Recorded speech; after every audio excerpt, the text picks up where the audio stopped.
name of the Father, the Son, the Holy Spirit. Amen. Good evening po. Good evening po, Alam niyo po, dito sa simbahan natin, sa chapel natin sa Clark, yung St. Joseph, marami po yung kinakasal dyan. At napansin ko, pag may kasal, usually I would interview them. O minsan, pag may oras pa, nagkikipagkwento nga ako sa nila. Napansin ko yung kasal, really is a very tedious preparation. It's quite demanding as a process. It's lengthy checklist to follow. Kunyari, nagpapakasal ka, mayroong government requirements. Halimbawa, yung Sinumar. Yung Sinumar, gusto sabihin, Certificate of No Marriage. Hindi ko pwedeng kasal kung wala siyang Sinumar. Gusto sabihin, hindi siya kinasal kahit saan sa Pilipinas. O sa ibang bansa, there's also another certificate for that. It is an assurance for us priest. Without that, it's very dangerous. Lalo na, hindi mo kinakasal mo. Halimbawa, taga Mindanao, taga Visayas, tapos 45 years old na, hindi pa kinasal, baka kinasal na sa ibang lugar.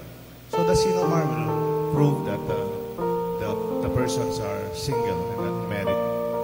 And meron pa po yung basic lang, yung birth certificate to establish the age, to establish the name as registered in the government files. Tapos po, meron pang marriage license. Parang lisensya para magmaneho. Kailangan din ng lisensya para ikasal. You are at the right age, and then there are interviews also, seminars sa government. After that, sa simbahan, mayroon ding requirements. Of course, yung baptismal certificate mo, sinisigurado natin na nabinyagan ka. Kung hindi, bibinyagan ka ng pare. Tapos may confirmation. Kung hindi, I will also confirm you. And then, meron pa pre-K na interview. Usually, mga 2 hours yun, or sometimes half day kung mahaba po yung session. And maganda doon, parang couple to couple. At tapos po, yung interview with the priest and confessions. Madami po yung requirement, kaya po ako, nagpari na lang po ako. So, ikaw lang mag-isa ako. Wala kang ibang requirement. Kasi pag kinasal ka sa pare, sa simbahan, automatic na yung civil wedding. Automatic na yun. So, kami pong mga pare, meron kaming solemnizing license to solemnize weddings. So, other than that, meron pang stressful sa paghahanda siguro sa kasal. The social part of it. Di ba, pagkakasal ka, magdidesisyon ka, anong motif? Anong kulay ng aking gown? Yan. Ano yung ating reception saan? Ano yung menu? Mag-umsan, mag-food tasting pa. And then, ilan yung bisita? Yan, medyo madugo dyan. Ilan yung bisita? Sino yung ninong? Sino yung ninang? One crucial aspect of the wedding preparation is deciding who will be invited to the celebration. Kaya nga po, minsan, nagkakatalo-talo pa. Minsan, gusto ng isa, maraming bisita. Gusto ng isa, konti lang. O kaya, sasabihin ng kinakasal ko, Father, mas marami pa yung bisita ng nanay ko kaysa sa akin. Kasi kinumbida yung kanyang amiga, mga kumare. Sabi ko, maybe, masaya yung magulang mo. They are very happy to invite their friends and their classmates. And it's a small family reunion. It's up to you. Pero, napansin niyo po ito? The notion of invitation and participation is very central to the essence of not only weddings, but it's important events in our life. And they are connecting us in a fundamental message of the gospel. Ganyan po ang Ebanghelyo ngayon. It's an invitation. And that value of being invited must be realized.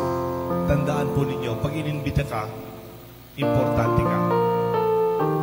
Kasi sa dami ng kanilang kapitbahay, sa dami ng kanilang kaklase, sa dami ng kanilang kaopisina, sa dami ng kanilang kaibigan, sa dami ng kanilang kamag-anak, ikaw, ang inimbita.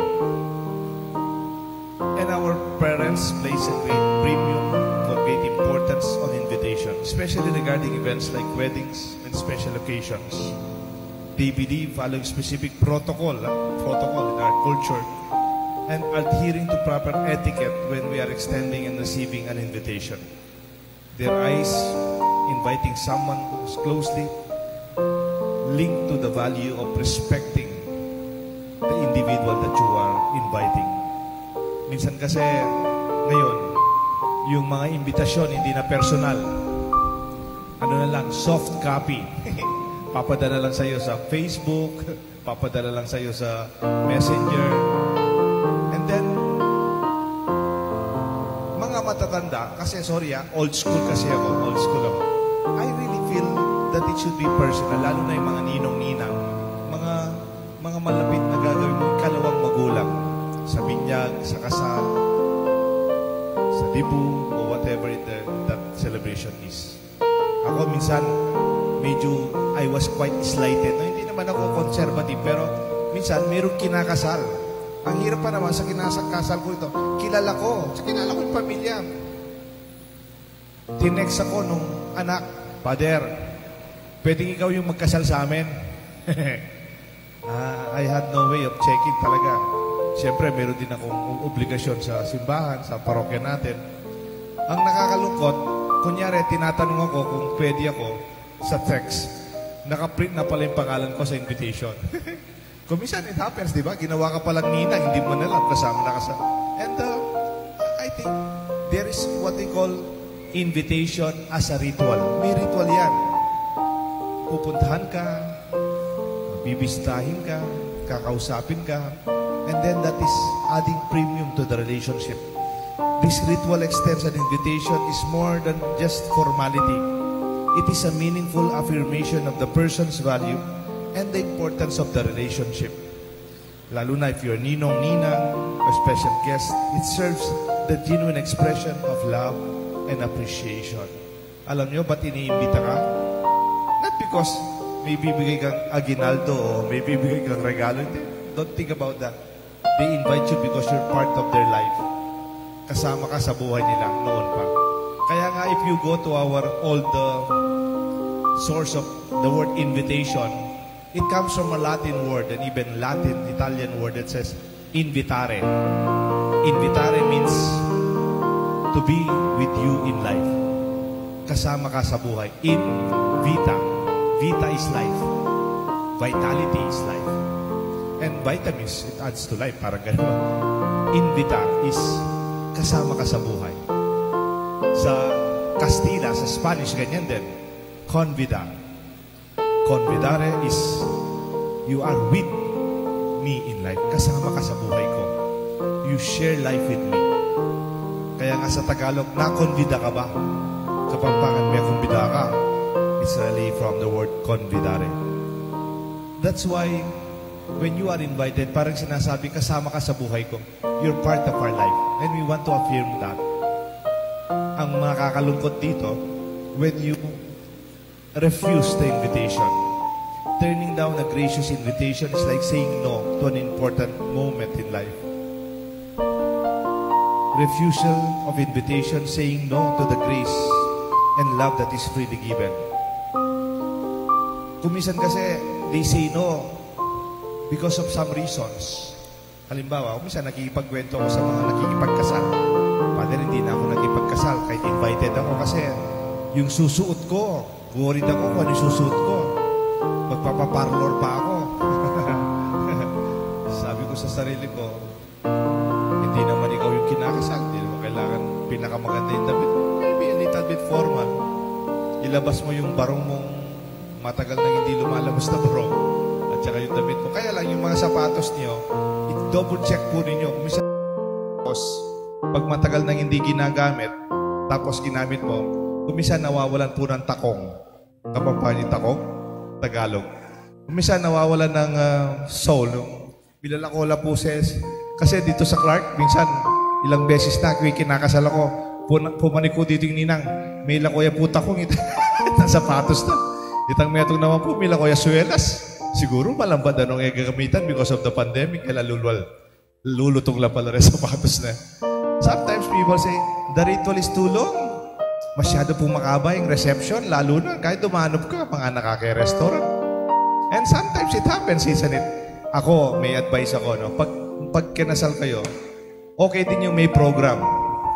Pero pakainin nyo na yung mga bisita ninyo habang nagpo-program kayo. Huwag nyo isipin, may nga na lang, ako na lang. That's not true. That's not true. Sa amin sa bahay, pag may bisita kami, piyesta, pagkatapos nilang kumain, hindi pa sila umaalis. Nagkukwentuhan pa, sasangkap pala pagkape, magdi-dessert pa. It's really the relationship. Do not allow the wedding coordinator to take over the celebration. You should be the lead of the celebration. Make your guests at home. Sometimes you're too distant from them. That's why they turn down our invitation. Bakit sinasabi ko po ito? Ang wedding or any other occasion is like the invitation of God to us. Sometimes we do not say yes to the invitation because of many hesitations. Ay pota wagyu. Ay pota mapagal ko. Sometimes like the gospel, they turn down the invitation because one went to his business, one went to his farm. We have earthly concerns. But at the end of the day, it is God calling us. Potang katatawlian yung biyeta mo, ken Diyos tamo mo rin muli. At agkat nakatamo ngeni pa, not up to the last minute. Why do we refuse God's invitation? Maybe because of our busy concerns with our earthly possessions, or we are preoccupied with our own business. Or sometimes, sorry to say, sometimes there are arrogance to say, ba't lalapit ako sa Diyos? Ako'y matagumpay na. When you say yes, it's an invitation to say no to other things. It's a commitment. When you accepted the invitation, you have to say no to other commitments so that you can give yourself fully. In the longer version of the gospel, nagalit si Jesus, nagalit yung king, yung nag-invita kasi yung bisita, he was not wearing the wedding garment. Parang sinasabi, when you say to an invitation, you are not only there as a guest or a bystander na tumitingin. You are part of the celebration. You are a participant of the celebration. You have an obligation. Makisama ka na. Nandyan ka na when you are invited. And you know, if you turn down the invitation sa Diyos, the invitation remains. Hindi po nagbabago ang kalooban ng Diyos pag tinatawag ka. Pwedeng i-postpone mo, pwedeng parang hindi mo naririnig ang kanyang tawag, pero ang Diyos hindi nagbabago ang kaisipan niya pag ikaw ay tinatawag niya. The invitation remains. Nothing is lost from the one who invites. When the invitation is refused, the goodwill of God will remain to the one who is invited. But the one who turned down the invitation missed the grace and opportunity to experience the celebration of love and the joy of the kingdom in sharing life. Invita, sharing in the life of God. Kaya nga po, napansin ko that God takes time for us to respond to this call because God's relationship with us is actually an invitation. Ang relasyon natin sa Diyos ay relasyon na Kanyang